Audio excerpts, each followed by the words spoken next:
Aujourd'hui, à Comment c'est fait? Les hologrammes. Vous connaissez ça, les hologrammes? Vous en avez déjà vu, c'est sûr. Il y en a même dans les sacs de croustilles. C'est une image en 3 dimensions. En fait, c'est une photo. Écoutez, c'est simple. L'holographie est une technique photographique qui enregistre la figure d'interférence d'une onde de référence cohérente avec les ondes lumineuses en provenance d'un objet.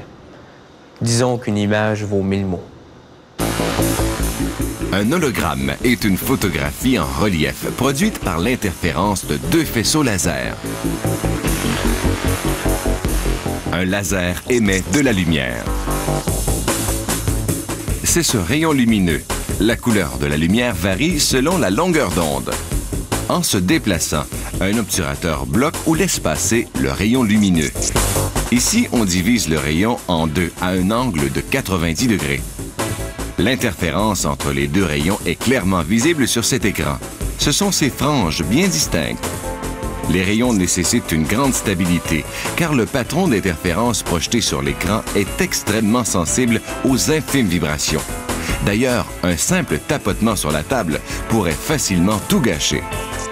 L'équipe va concevoir un hologramme à partir de cette sculpture faite de pâte à modeler. La sculpture est posée sur un support possédant une base magnétique qui adhère à la table métallique. Puis, on place une vitre devant l'objet. Voici où passera exactement le rayon lumineux. La table doit être parfaitement stable. Elle est donc faite d'un bloc de béton de 2,2 tonnes qui repose sur 18 chambres à air.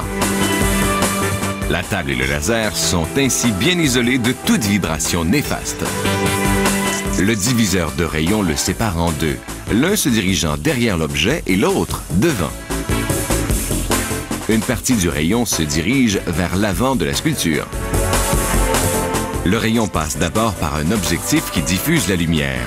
Puis il passe par un miroir parabolique qui l'empêche de perdre trop d'intensité.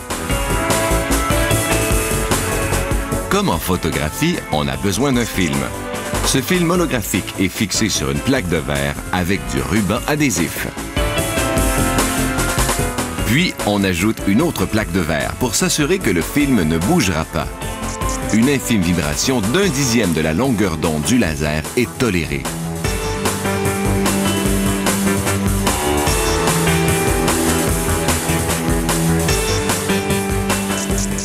On allume le laser.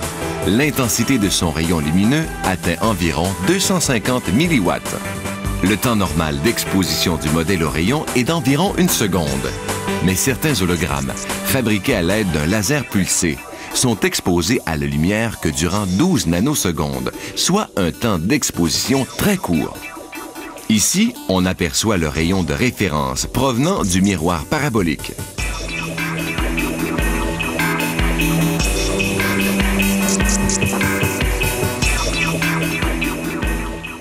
On le voit ici d'un autre angle. Comme en photographie, le film doit être développé.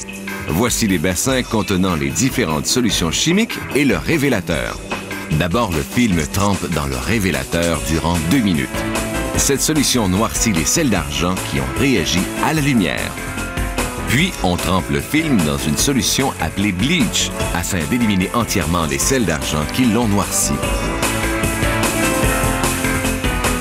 Maintenant, on rince le film. Cette étape sert à éliminer les acides contenus dans l'émulsion et à ne pas contaminer la prochaine solution.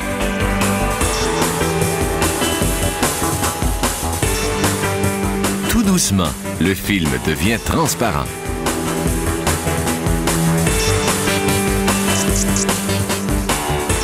On le rince à l'eau claire.